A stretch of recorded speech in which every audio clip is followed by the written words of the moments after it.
नमस्कार दोस्तों। स्वागत है आपका हमारे YouTube चैनल मेरे नमस्कार दोस्तों। स्वागत है आपका हमारे YouTube चैनल नीलकंठ महादेवा पर। दोस्तों, हम बहुत सारे घरों में किसी न किसी देवी की, देवता की, किसी पीर फकीर की, किसी साधु संत की, किसी गुरु की पूजा ज़रूर करते हैं। कई घरों में तो अपने पितरों को माना जाता है, कईयों की कुल देवी या कुल देवता भी होते हैं। तरह तरह की पूजा हमारे घरों में होती ही है, बेशक वो किसी ख़ास दिन पर हो, बेशक वो रोज़ हो। दोस्तों, लेकिन आज जो बात हम आपके साथ करने जा रहे हैं वो है देवताओं को भोग लगाने के विषय में। हम अपने घरों में जितने भी देवी देवता को पूजते हैं, हम भोग लगाते हैं। लेकिन कई बार क्या होता है कि हमारे घर में कुछ प्रॉब्लम आने लगती है, कोई दिक्कत आने लगती है। हम किसी से पूछते हैं तो पता चलता है कि हमारा जो भोग है वो प्रवान नहीं हो रहा, उसे स्वीकार नहीं किया जा रहा। ये क्यों होता है? क्योंकि हमारा तरीका गलत होता है। पहली बात तो यह है कि देवता भाव के भूखे हैं। अगर वो भाव के भूखे हैं, इसका मतलब ये नहीं है कि आप उनको जो भोग देने जा रहे हैं उसमें आप कुछ गलती कर बैठें। अगर आपके घर में कोई रिश्तेदार आता है, अगर आप बिस्कुट का बंद पैकेट उसके सामने रख दें, भी ये ले भाई खोल और खा ले, तो वो गलत होगा। हम उस पैकेट को खोलते हैं, उसको एक प्लेट में रखते हैं और जो मेहमान आता है उसके सामने रख देते हैं। लेकिन जिनकी हम पूजा कर रहे हैं वो तो देवता हैं। इस पूरी सृष्टि में उनका बहुत बड़ा योगदान है, इस कायनात में उनका वास है। तो उनके विषय में हम लोग कैसे गलती कर लेते हैं? पहली बात तो ज़्यादातर घरों में मैंने देखा है कि वो प्रसाद बांटते हैं, तो देवता के आगे प्रसाद रख देते हैं थोड़ा सा और बाकी वो अपना खा पी लेते हैं, जो कि गलत है। अगर इसी तरह से भोग स्वीकार होता तो हमें इतने इतने बड़े जो हवन हैं, यज्ञ हैं, वो ना करने पड़ते। आप देवता को भोग जरूर दीजिए, लेकिन थोड़ी सी और कोशिश कर लीजिए, थोड़ा सा तरीका बदल लीजिए, आपका भोग प्रवान होगा।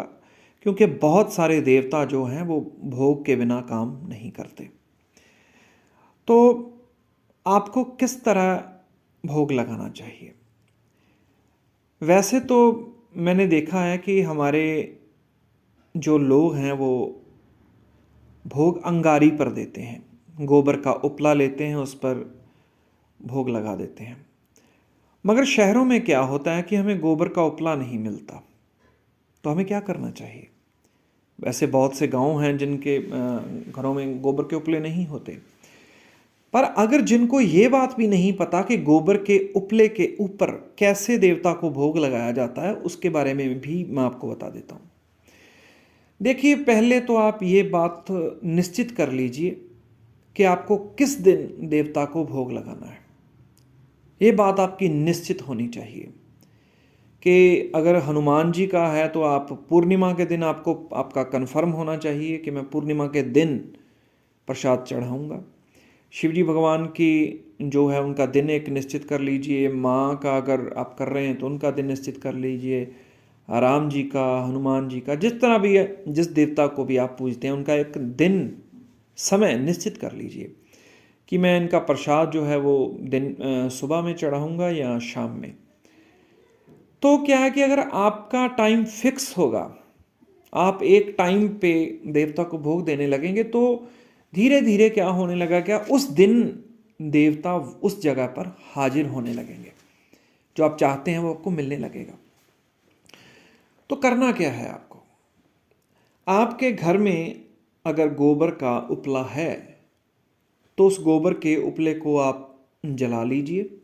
जब उसकी पूरी लाल रंग की जो है वो आग बन जाएगी, तो उसे किसी चीज़ में उठा लीजिए। अगर आपके पास कोई पात्र है तो पीतल का हो या तांबे का हो, उस पात्र में उसको डाल लीजिए और देवता के सामने ले आइए। मान लीजिए किसी भी देवता को किसी भी तरह का आप भोग दे सकते हैं, इसमें कोई दिक्कत नहीं है। इसमें आपका भाव चलेगा। आप जो जहाँ पर जैसे भी देवता को लगा लेंगे। अगर आप देखिए, बहुत से लोग कहते हैं कि काली माँ के जो दरबार में है वो भेंट देनी पड़ती है, वहाँ पे कोई बलि देनी पड़ती है। बिल्कुल ये गलत बात है। अगर आपकी माँ पर श्रद्धा है तो आप माँ को सौम्य रूप में पूज लीजिए। ज़रूरी थोड़ी है आप माँ को वो उनके प्रचंड रूप में पूजना आपको। आप उनको सौम्य रूप में पूजिए। आप 2 लड्डू देना शुरू कीजिए, बर्फ़ी देना शुरू कीजिए, पेड़े देना शुरू कीजिए। तो आप माँ को बोलिए कि देखिए मैं नहीं कर सकता वो, मैं आपको जो मेरी श्रद्धा है मैं इतना ही भोग आपको दे सकता हूँ। तो वो उसी पर आपका जो काम है वो कर देंगे, कोई ज़रूरी नहीं है। उसी तरह से बहुत से वहम हमारे लोगों ने डाले हुए हैं। आप देवता को जो भी भोग लगाना चाहते हैं अपनी मर्जी से लगा सकते हैं। तो बात कर रहे थे उपले की। आप उपला जलाकर देवता के पास ले आइए। साथ में एक पानी का गिलास भी आपके पास होना ज़रूरी है।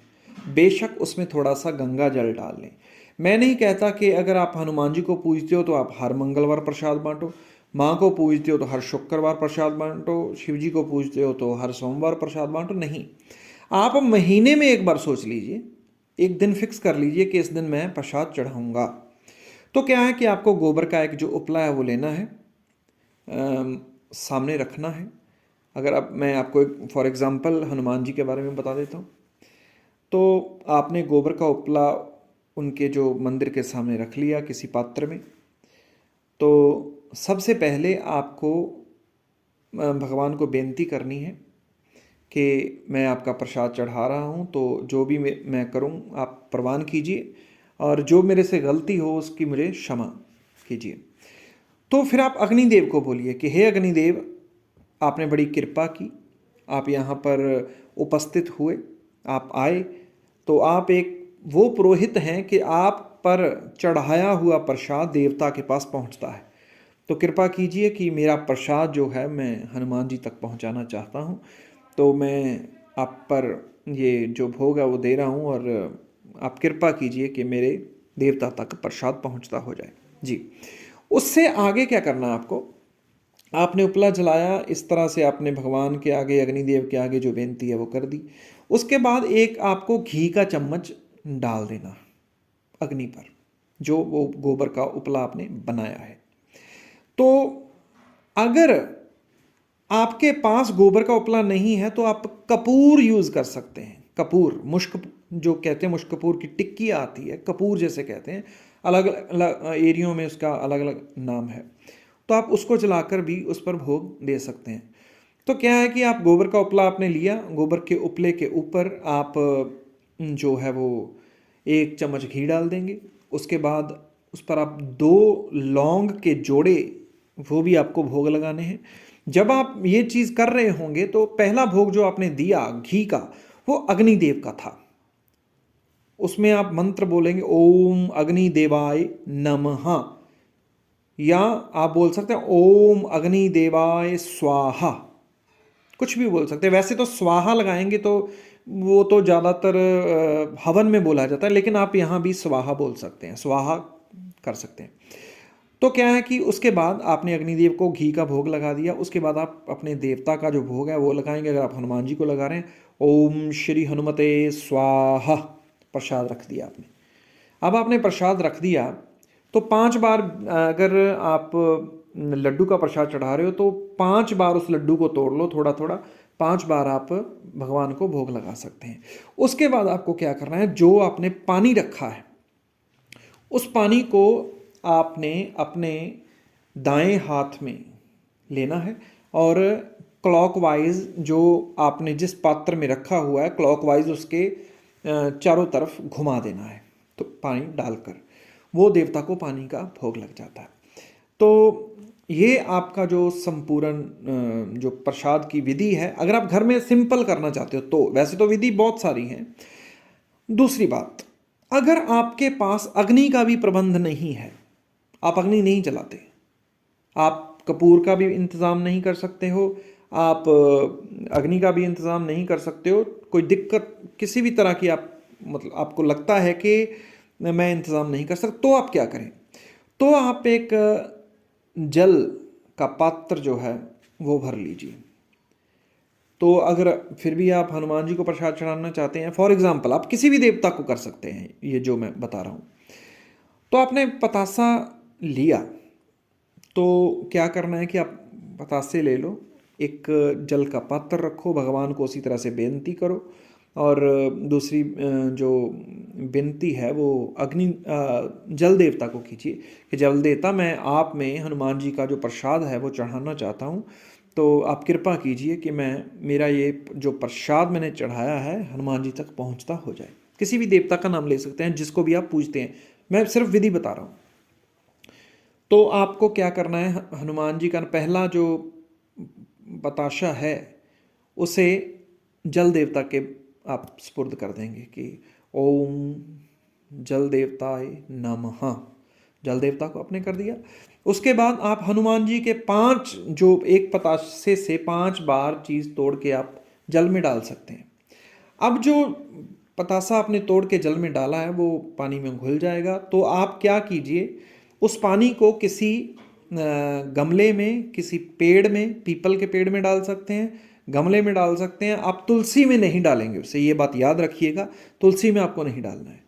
किसी कांटेदार जो पेड़ है उसमें भी आपको नहीं डालना है, पीपल में डाल सकते हैं या किसी और फूलों के पेड़ में जो आप डाल सकते हैं।